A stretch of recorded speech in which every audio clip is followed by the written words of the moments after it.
미납을 했습니다. 미납을 한 이유를 쭉 찾아보니까요, 아주 특이한 문제점이 하나 존재하고, 과연 낙찰가를 얼마 정도 써야 안전할 것인지.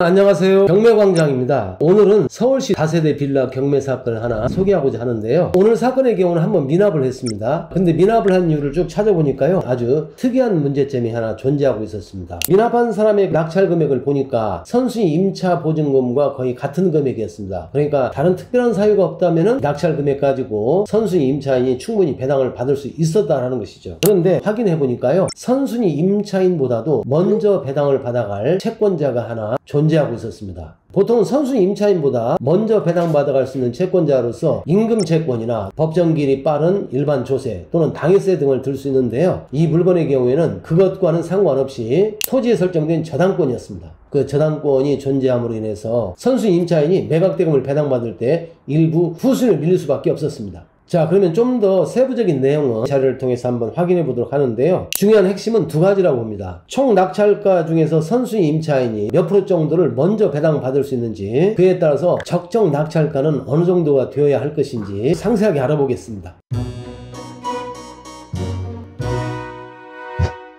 소재지는 서울특별시 노원구 중계동이고요. 물건의 종별은 다세대 빌라입니다. 대지권은 14.59평, 건물의 전용 면적은 20.31평입니다. 비교적 이제 다세대 빌라 치고는 상당히 좀 큰 면적이라고 볼 수가 있는 것이죠. 이 물건의 감정가는 21년도에 감정을 했는데요, 2억 9,500만 원입니다. 그런데 현재는 여러 차례 유찰이 돼서 최저가가 감정가 대비 26%, 7,700여만 원까지 떨어져 있는 상태입니다. 이어서 입찰 진행 내용을 보겠습니다. 1차 매각기일에 유찰이 되고요, 2차 매각기일에 낙찰이 됐는데 한 명이 입찰을 했네요. 당시에 그 낙찰가는 2억 5천만 원이었습니다. 근데 결국 이제 미납을 했습니다. 그리고 그 뒤에 이루어진 3차부터 7차까지는 쭉 유찰이 됐다가 현재는 제 8차 매각기일이 예정되어 있습니다. 2023년 3월 28일입니다. 최저가가 7,700여만 원까지 떨어졌잖아요. 그런데도 이번 회차에 입찰을 하는 것은 상당히 무리가 따를 걸로 판단이 됩니다. 그 이유를 알아보기 위해서 먼저 임차권 현황을 보겠습니다.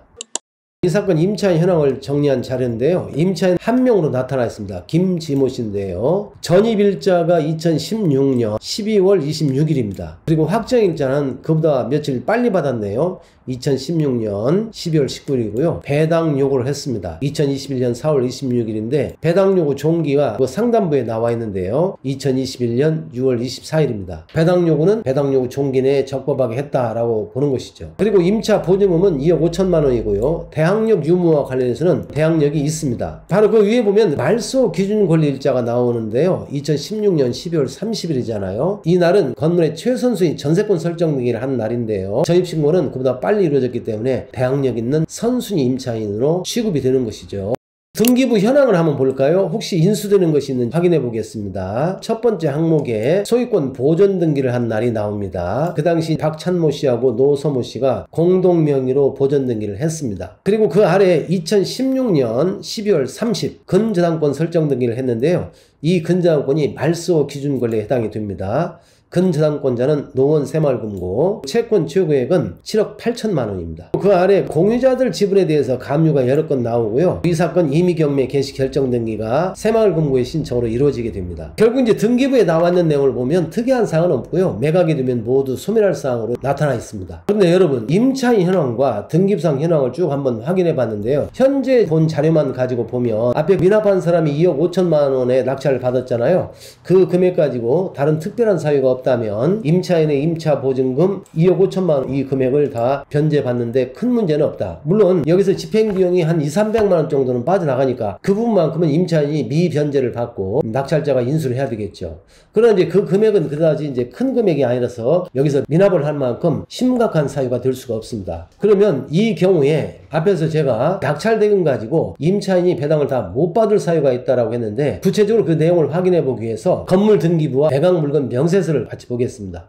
이 사건의 집합건물 등기부인데요, 전유부분 표제부를 보면 위에 일동의 건물 표제부 아래에 전유부분의 표제부가 나와 있는데요, 건물 표시와 하단부에 대지권 표시가 있는데, 바로 이 대지권 표시란을 보면 토지에 근저당권이 있다는 내용이 나옵니다. 다시 말하면 토지 별도 등기로서 근저당권이 있다라는 내용을 확인할 수가 있습니다. 바로 이제 별도 등기에 관한 내용인데요, 비록 말소되긴 했지만 별도 등기 있음, 토지 을구 10번, 을구 12번 근저당권 설정 등기, 이렇게 해서 2016년 12월 12월 19일 날 별도 등기 있다는 취지의 기재를 했는데요. 그 아래 보니까 2번 별도 등기 중 일부 말소 별도 등기 있음. 바로 이제 2번 별도 등기랑은 여기 표시번호 2번을 말하는 것입니다.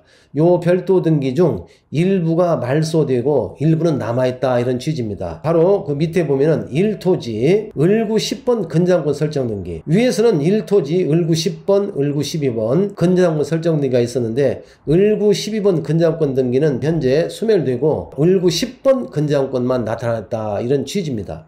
여기서 을구 10번이라는 것은 이 건물의 대지, 토지죠. 토지 등기부 을구 10번을 말합니다. 토지 근저당권 등기를 말하는 것이죠. 그러면 구체적으로 토지 근저당권이 언제 설정이 됐고 채권액이 얼마 정도가 되는지 그것을 알아보기 위해서 토지 등기부를 보겠습니다. 이 사건 토지 등기부인데요. 앞에서 봤던 토지 별도 등기 있었잖아요. 을구 10번 근저당권 설정 등기, 그 내용입니다. 순위번호는 10번이고요. 접수일자가 2016년 6월 29일입니다. 임차인의 전입일자는 2016년 12월 26일, 확정일자는 같은 해 12월 19일인데요. 이 토지에 대한 근저당권 등기는 그보다 훨씬 빠른 2016년 6월 29일 날 이루어지게 되는 것입니다. 그리고 피담보 채권 내용을 보면은요, 채권 취득액이 당시에 그 8억 5,800만 원으로 등기가 되어 있습니다. 채권액이 상당히 많은 편입니다. 그리고 근저당권자는 건물 근저당권자와 동일한 노원 새마을 금고입니다. 바로 이어서 이제 매각물건 명세서를 보겠지만요, 이 토지에 있는 이 근저당권의 피담보 채권과 건물의 노원 새마을 금고가 가지고 있는 근저당권의 피담보 채권은 동일한 채권입니다. 그러면 좀 더 정확하게 확인하기 위해서 매각물건 명세서를 보겠습니다.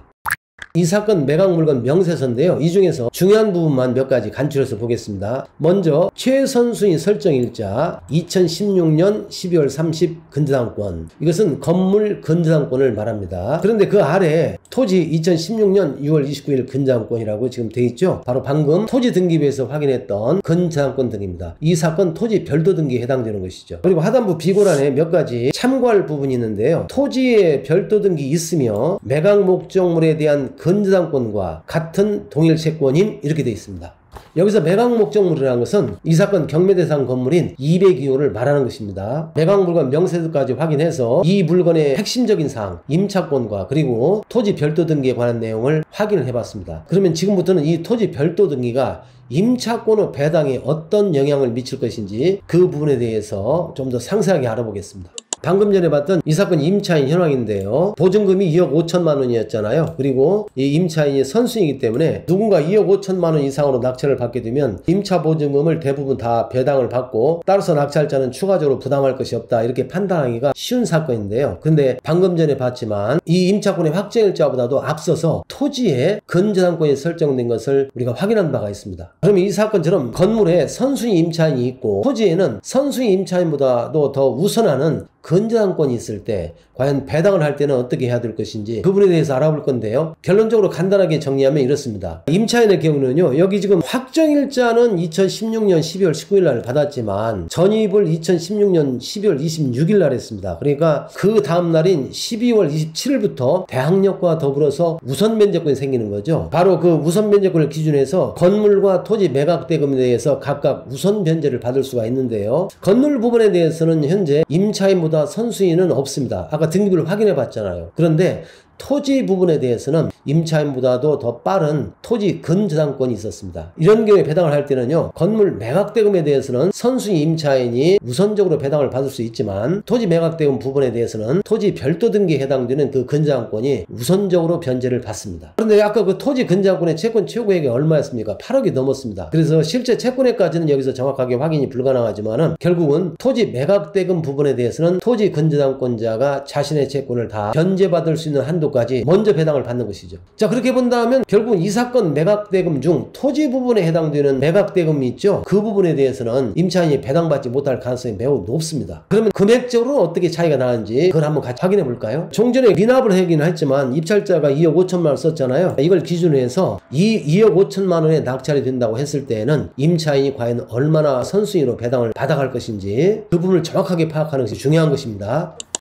이 사건 감정평가를 보면요. 전체 2억 9,500만원 중 1억 7,700만원은 건물 부분에 관한 겁니다. 그리고 토지 부분, 대지권이죠. 이 부분에 대한 감정가는 1억 1,800만원입니다. 자, 그래서 제가 이들 상호 간의 그 비율을 구해보니까요. 전체 감정가 중 건물이 60%, 토지가 40%를 차지합니다. 그렇다면 전체 매각대금 중 60%는 건물 채권자에게 순위에 따라서 배당을 하는 것이고요. 40%는 토지만에 있는 채권자에게 그 순위에 따라서 배당을 해야 되는 것입니다. 그렇게 본다면 전체 2억 5천만원 중 1억 5천만원은 건물 부분의 선수의 채권자인 임차인에게 배당이 되고요. 그리고 나머지 1억 있죠? 이것은 토지 부분의 매각대금입니다. 그 부분은 토지 부분에서 임차인보다도 더 선수에 해당되는 토지 저당권자이죠. 저당권자가 배당을 받기 때문에 결국 임차인은 전체 2억 5천만원 중 1억 5천만원만 배당을 받고 나머지 1억은 배당을 받지 못해서 낙찰자가 추가로 인수를 해야 되는 것입니다. 그렇다면 이 사건처럼 2억 5천만 원의 낙찰을 받은 사람이 매각대금을 냈다라고 한다면 그것에 그치지 않고 추가로